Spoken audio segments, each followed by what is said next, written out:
कवि जी लिखलन हाँ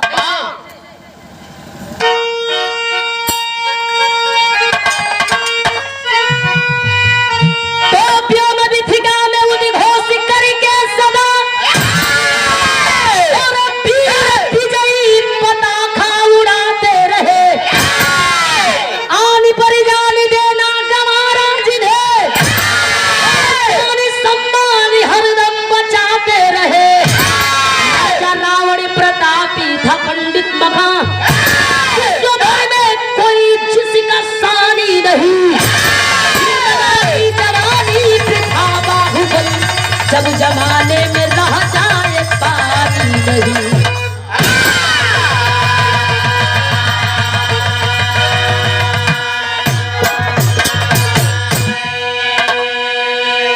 जिंदगानी जवानी वृथा बाहुबल जब जमाने में रह जाए पानी नहीं। कहा जला कि पानी वाला मरद नहीं कि पानी वाला मरद नहीं। पनीदार मरद नहीं को होलन मर्द कई ढंग का होला है प्रमोद भैया। एगो मर्द सीमा पर जाला एगो मर्द अखाड़े में जाला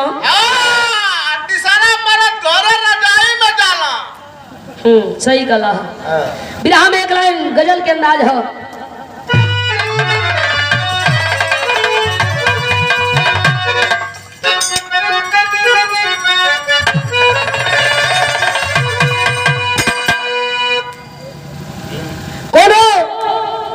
प्रेमी कोनो प्रेमिका से झटका खा कहता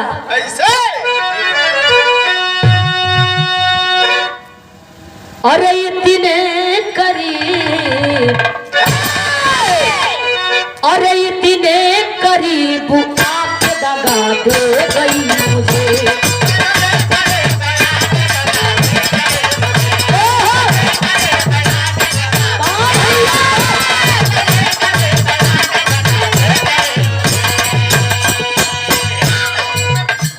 इतने करीब आके दगा दे गई मुझे।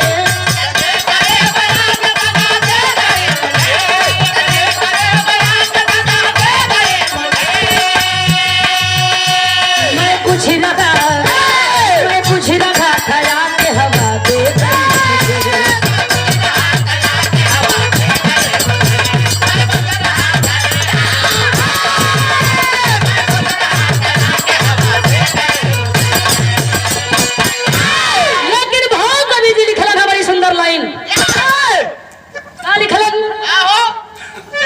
अरे दुश्मन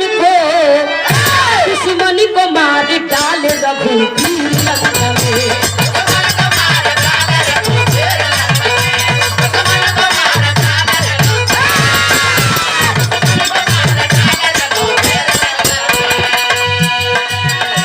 दुश्मन को मार डाल रघुवीर लंका में।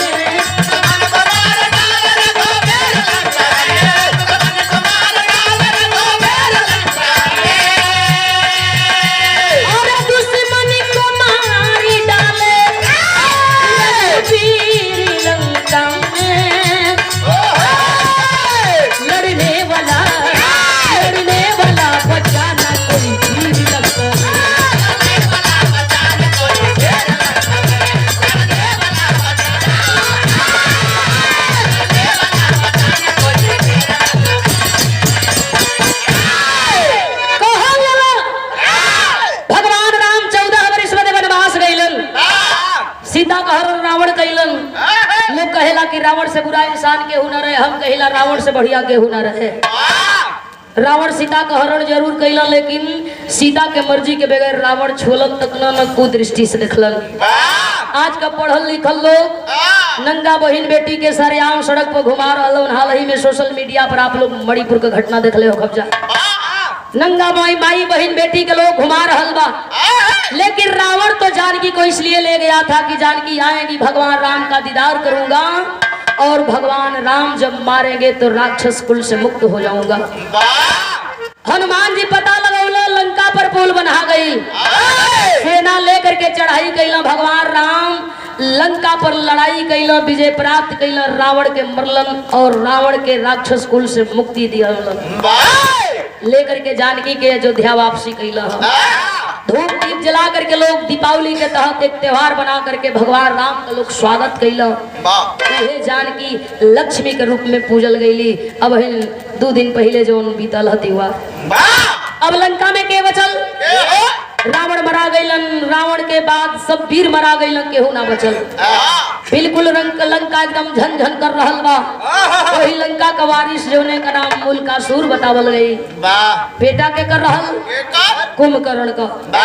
मूल नक्षत्र में पैदा हो गई रहल, छोटी मुकी रहल जहिया पैदा भइल तहिए कुंभकर्ण दंडक वन में फेंकवा दिहलन। एकरे रहले कुल का नाश होई, सर्वनाश होई, एके लंका में रहे का नहीं खे। आपके धर्म में हमारियो धर्म में कबो कबो अटपटांग काम हो जाला। तिरतेजी वाला लड़का या तो जी ना तो मरी, ना तो माई के खाई, ना तो बाप के। वही मतलब मेरा कुछ हो जाला। बरखा आई उन्होंने के बचावे के होला के बिजली तड़कत है कहाँ बा? जल्दी केवाड़ी के अंदर कर। और ये सम्मान भरा पुरस्कार हमारे हरिंदर भैया की ओर से जो गौ माता का सेवा करते हैं और रंगाई पोताई का काम करते हैं मुंबई में। स्वर्गीय बेचन गुरु को बड़ा शुभचिंतक हुन भैया के चरणन में पोलगी, सबके पोलगी आशीर्वाद के इच्छा है बाबू।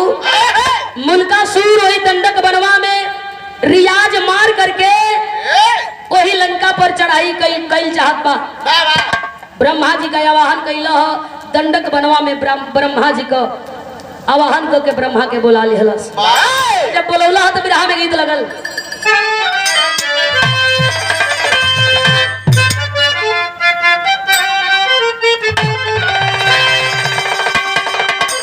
कोनो लड़की कहे अरे ये बहिनी ले झरली रे नहीं, उहे लहंगा के झोली मई रे हम ना जानी।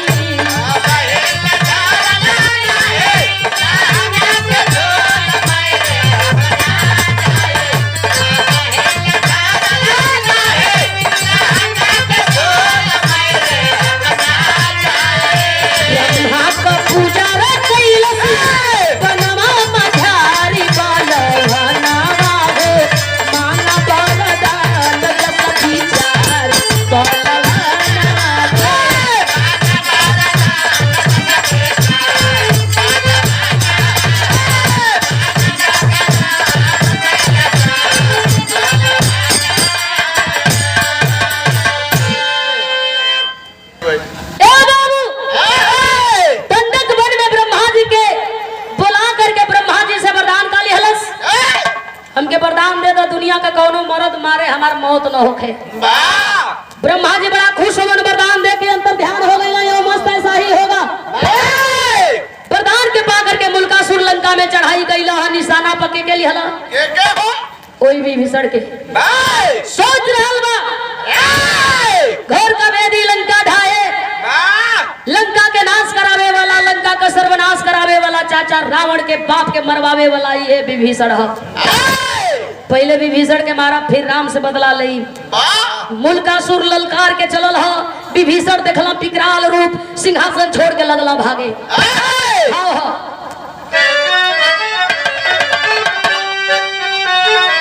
अरे विभीषण भइले कुल के मुदई, जना पीर कोई लंका में सब मरी गई। डांटने लगा लंका में रहने लायक तू नहीं है। लोग कहते हैं कि भाई ऐसा हित न भाई ऐसा दुश्मन। नारी कितना हो सुंदर हो भेद बताना न चाहिए। बेटा कितना हो प्यारा हो उसे सर पे चढ़ाना न चाहिए। बेटी कितना हो प्यारी हो उसे घर घर घुमाना न चाहिए। लेकिन भाई कितना हो बैरी हो उसे भेद छिपाना न चाहिए। मूलकासुर कहा रे तू भाई के नाम पर कलंक है, तुझे मर जाना ही चाहिए। तू इस लंका में रहने के लायक नहीं है। हाथ में तलवार ले लिया, मारेंगे गर्दन कट जाएगा विभीषण का, राम को भी मारेंगे। देख के विकराल रूप वो मूलकासुर का देहिया कांप गई। लगला विभीषण भागे, आगे आगे विभीषण भागत होन, आई पीछे पीछे तलवार लेके खेदत हो। गीत हमन ला भाई लोगन का एक नोट लगाए ला भैया।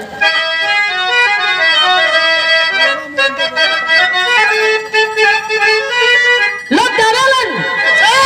अरे तो के चढ़ई पे मैया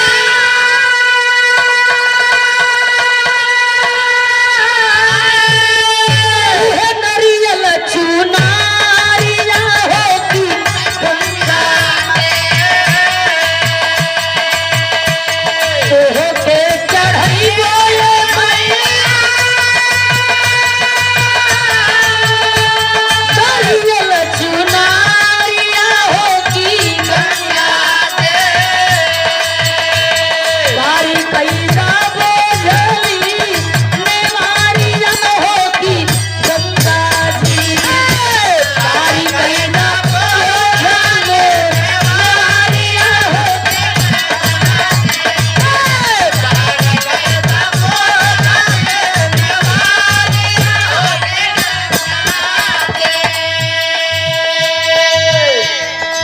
अभी भीषण भाग रहल बा कैसे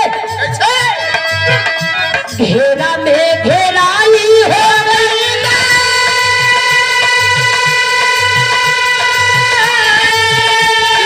तो सिंहासनवा हो भवनवा भागेला विभीषण लेके जानवा हो भवनवा तनिके भागेला विभीषण लेके जानवा हो भवनवा तनिके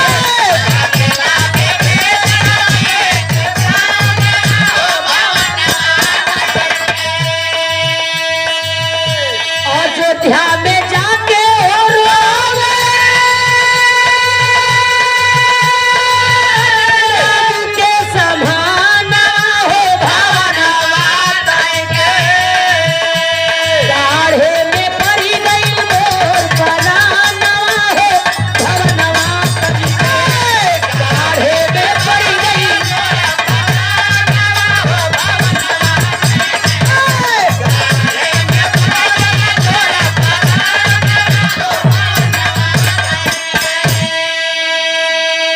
पूज्य हमारे गुरु यह दूसरे बार का पुरस्कार देकर के सम्मान किया गया सनही ठेकेदार जी आपके चरणन में फूल लगी। विभीषण अपने जान का परवाह करते हुए अपने जान पर आवेला तब मन ही सोचेला कि बियरियों में ढुक जाएगा। भाग करके कहाँ गई लंका से अयोध्या गई भगवान राम का पैर पकड़ के रो रहा हुआ। भगवान राम पूछत हुन कौन विपत आई कहे कि विपत ना राक्षस आ गई लंका में हमें मारल चाहत हो। भगवान राम समझावत हुन कहो सपना देखला उठ के भागल तना नया गई लंका में कौन ऐसा राक्षस है जौन तोहके मारी। विभीषण रोवे कहे चल के अपने आंखी से देख ला भगवान हाथ में धनुष बाण लेकर के अयोध्या से लंका पहुंचल हुन। आ जब लंका पहुंचल हुन ललकारे लगल भगवान राम कौन है सामने आप मैं देखना चाहता हूँ। बात के सुन करके दहाड़ के सुन करके वह मुल्कासुर रणभूमि में आकर के खड़ा हुआ हंसने लगा अच्छा तो तू ही राम है। कितनी का करियाए पातर पातर हाथ फूल से कोमल देह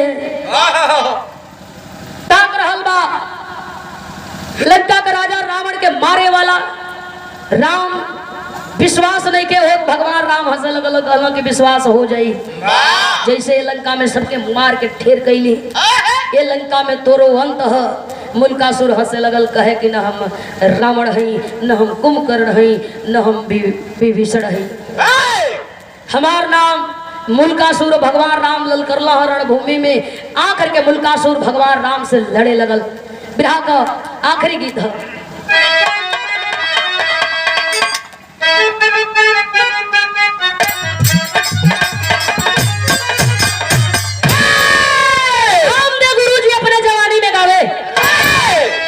कोनो मनई का नजर कोनो कोमल सुघर पातर लड़की नया नया गौना जाके पनघट पे पानी भरत दे नजरिया पड़ली कल्पना करत हो कि एकदम ही है जिंदगी भर रही है राजा जी। रामदेव गुरु जी गावे कैसे अरे बारी उमर कमर लचका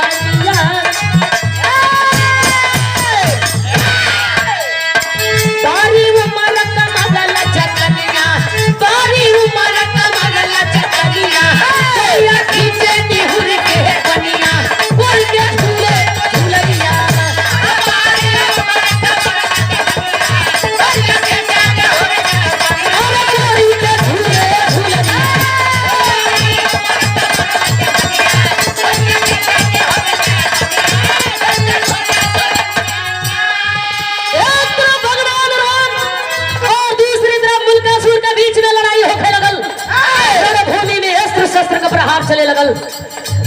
राम बाण मारे मुल्कासुर काटे जमीन पर गिर जाए।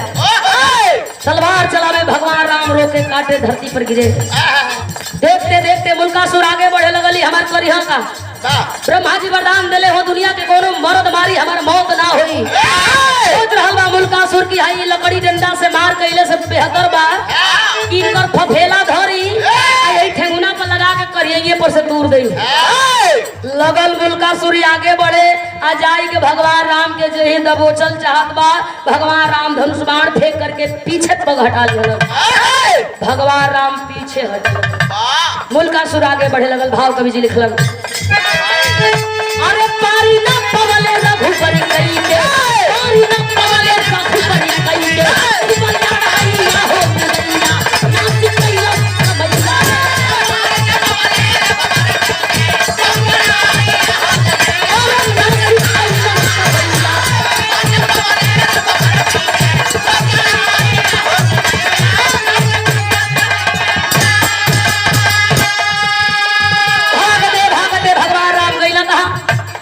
एगो झाड़ी में झाड़ के आड़ में छिपल हुआ सांस लेत हुआ और वही ब्रह्मा जी का आवाहन करत हुआ। ब्रह्मा जी जल्दी आवो नहीं तो हमार जान चल जाई। सोचत बड़ा यही लंका में सबके मरली लेकिन ही मरात काहे न हो का सोचत हो। अरे झंझे रामचंद्र जी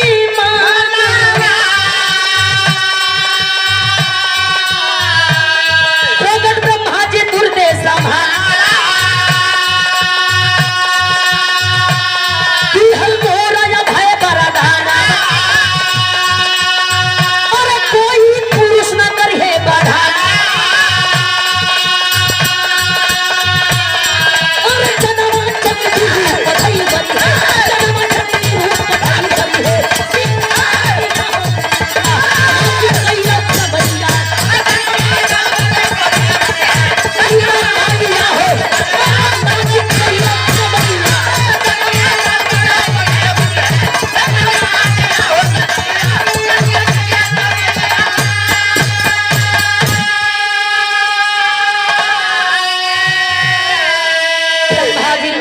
करके भगवान राम के सामने खड़ा हो गए। भगवान राम आंख खोला अखियां खोल के ताकत हुआ 5 मुड़ी हिला था कला जान चल जाई मरा जाए लंका में। ब्रह्मा जी हंसत हो तू महाराज को तो खेले खत्म हो जाई ऐसा ना होई कल तब कहलो कि ओकर मौत दुनिया में कोनो मर्द मारी न होई तब मराई कैसे कहला कि वही जानकी के फिर बुलावे के हुई। भगवान राम कहला महाराज जानकी एक बार अली लंका जर के राख हो गई जबकि बताया जाता है सोना राख नहीं होला संभव कुछ हो राम की बात है। अगर माने तो देव नहीं पाथर। अगर हम शक्ति का वाहन करते हैं तो शक्ति से हम कुछ भी करते हैं तो शक्ति का वाहन करके हनुमान जी लंका को राख भी कर सकते हैं। ए बाबू बतौला ब्रह्मा जी जल्दी जानकी के मंगा ली लंका में नहीं तो खोजा था ओके खून महकेला पाई तो 32 टुकड़ा नहीं 36 टुकड़ा करी। भगवान राम का तो हनुमान कहाँ हुआ बैठल हम पुथलुखिया कलावा कहाँ हम ना जाई समझा हाथ जोड़ करके विनती कैलन हम आदेश कैल जाला लेकिन बाहर शक्ति शिव के बिना सती अधूरा और सती के बिना शिव अधूरा। ये लोग कैसे आदेश करे विनती से हम कल समझा दी वीडियो बनावे भैंसी के लेना डाल दिए नहीं तो खैर ना सवेरे तो हम खबर वो लोग कैसे कहे देवी धरती संकट में है चला माते सुबह पांडे का उपचार कैसे होगा वो तो निद्रासन में है। ए बाबू आज विनती कैला हनुमान जी के बोलौला हो या हनुमान जी जब अइला तो भगवान राम कह तरफ पहपट कलाई था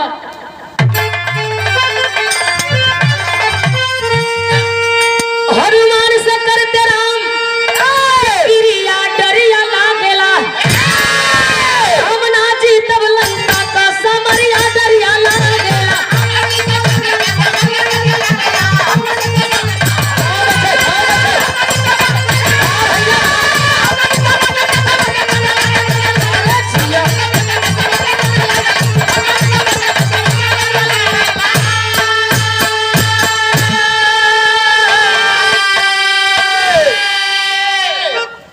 कि जा अयोध्या से जानकी के लेके आवा। राम भवन रसिया सरे ए बाबू बिनती पर हनुमान जी अइला लंका से अयोध्या गइला और जा करके माई जानकी से कहे लंका चलो। भगवान राम कहले बड़ो का सब दिन बाह पूजावला हनुमत अजुआ बाग पूजावा हो जाके अयोध्या से सीता के लंका लावा हो चले कभी पल करिया डरिया लगा गेला सीता जी से कोई भाई परिया डरिया लगा गेला।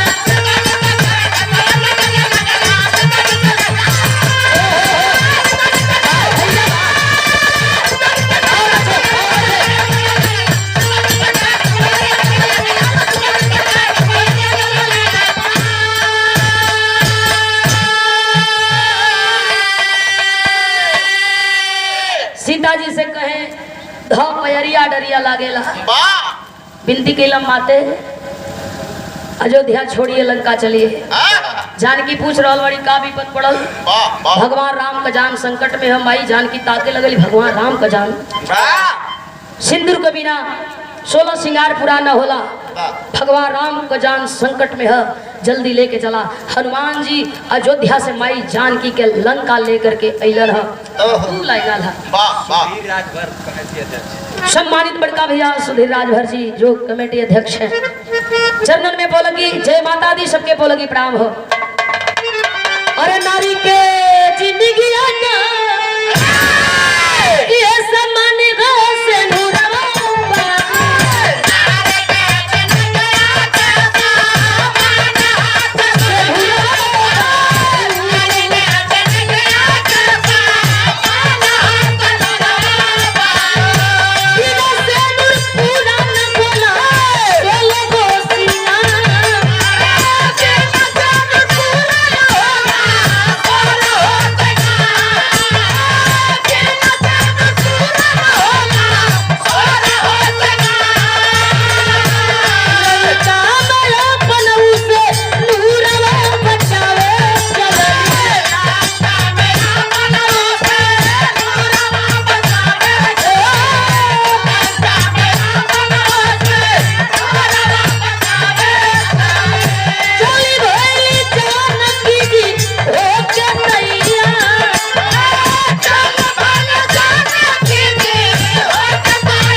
जल्दी हली लंका में।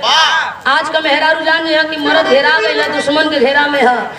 मेहरारू के जाए तो 2-4 लौर मरा जाई सुधर मना कले तो गला माने ला ना।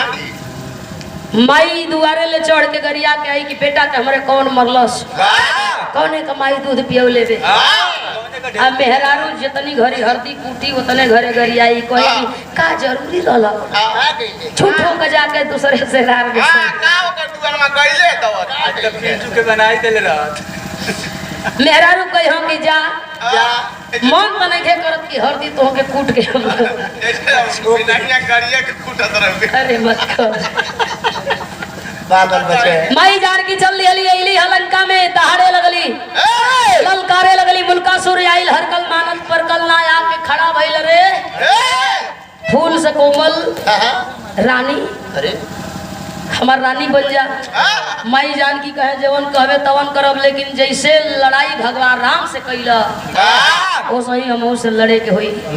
मुल्कासुर हंसे कहे कि मेहरारू रणभूमि में कहे माई जानकी हम खाली मेहरारू नहीं खे वीरांगना वीर के भांति लड़ती है और शहीद होती है कुर्बानी देती है। वीरांगना हूँ रणभूमि में ललकारती हूँ आ और आ करके मुझे रणभूमि में हरा दे। चल दिया कि जब भगवान राम भाग गई जब मरद रणभूमि छोड़ दिल है मेहरारू का करी हाथ में खड़क भुजाली लेकर के मुल्कासुर आई सोच रहा बा कि एक के बेर में हरा दें। बाई जान की याद बबूला होती है और रूप को चेंज करती है। चंडिका रूपी अवतार याद शक्ति भवानी वह दुर्गा का रूप जब माई जान की धारण कैली है वही रणभूमि में एक तरफ माई जान की लड़त बाड़ी और दूसर का तरफ मुल्कासुर। आखिरी भाव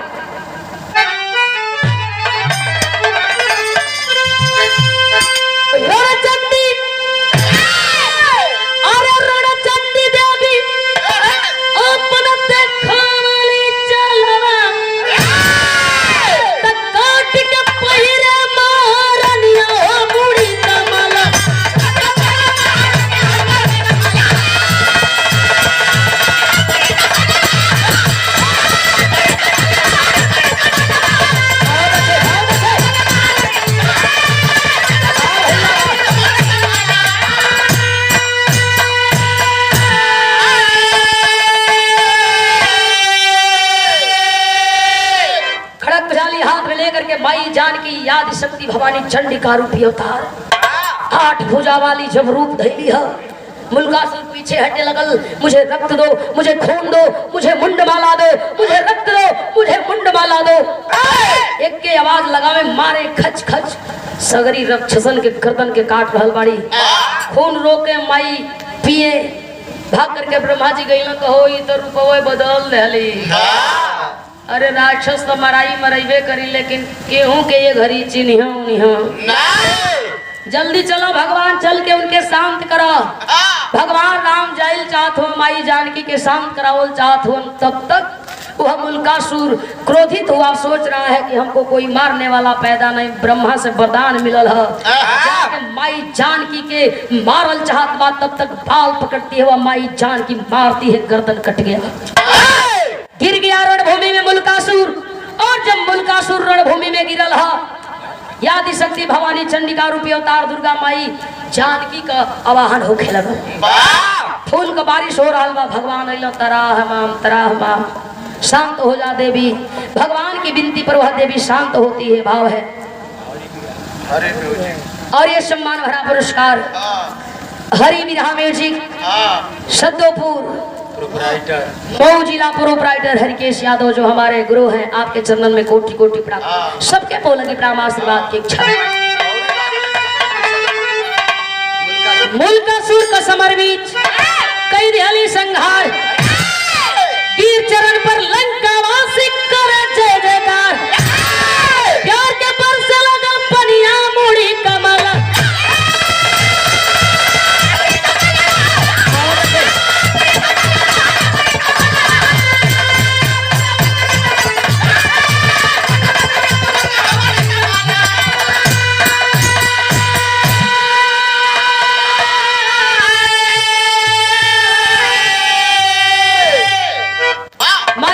मारती है। मुल्कासुर का अंत हुआ, और जब अंत हुआ तो सभी राक्षस त्राय त्राय करने लगे। आखिर हमने का दोष, भगवान राम शांत करो ना, देवी शांत भैली, कलाई पकड़ के लेके चले लगली, चला अयोध्या में।